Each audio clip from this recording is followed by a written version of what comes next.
ए सैया जी, छठी माई के महान पर्व आ गइल बाटे। रौरा से एगो निहोरा बाटे।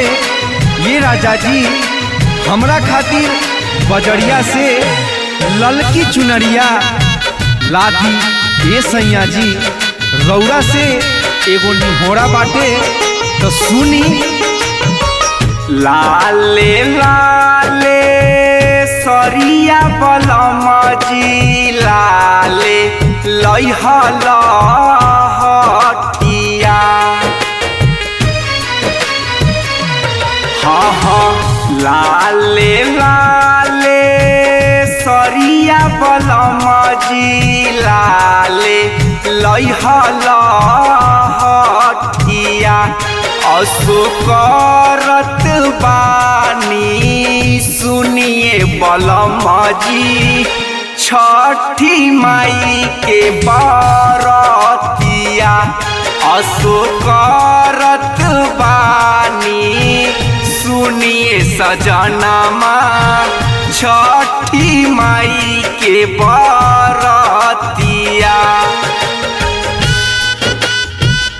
सुनी सेव संतरा अनार नाशपाती नारियल नींबू सब लादी। ए राजा जी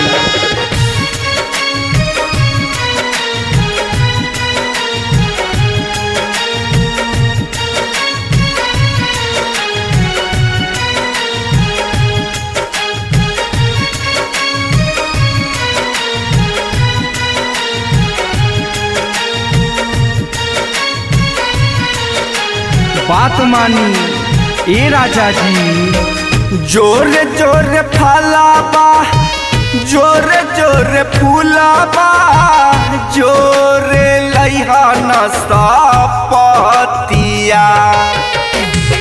जोरे जोरे फलाबा जोरे जोरे फूलाबा जोरे लइहन सपतिया। अरे एतने बाया रचिया ये सैया भूलिहाना अगरबत्तिया।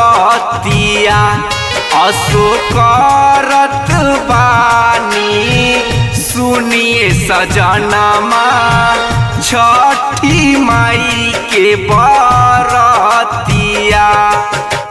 सुनी बबुआ के भारा बाटे। छठी मैया से असरा लगौले बानी। ए राजा जी हमार बात ध्यान से सुनी। मस्त लिस्ट बना के धइले बानी। ए राजा जी तारनी यादव लाबे नेमुआ के फलाबा रजनी से लइहे नरियरबा। तारनी यादव लाबे नेमुआ के फलाबा रजनी से लइहे नरियरबा। असोए तने बापी नतिया ये सैया भूलिहन घिउआ के पतिया। असुकरत बानी सुनिए सजनमा छठी माई के बरतिया। लाले लाले सरिया बलम जी लाले लइहल हटिया। हाँ हाँ लाले लाले सरिया बलम जी लाले लइहल हटिया।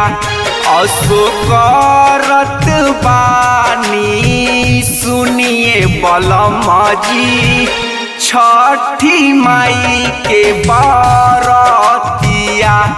असुकरत बानी सुनिए सजनमा छठी माई के बरतिया।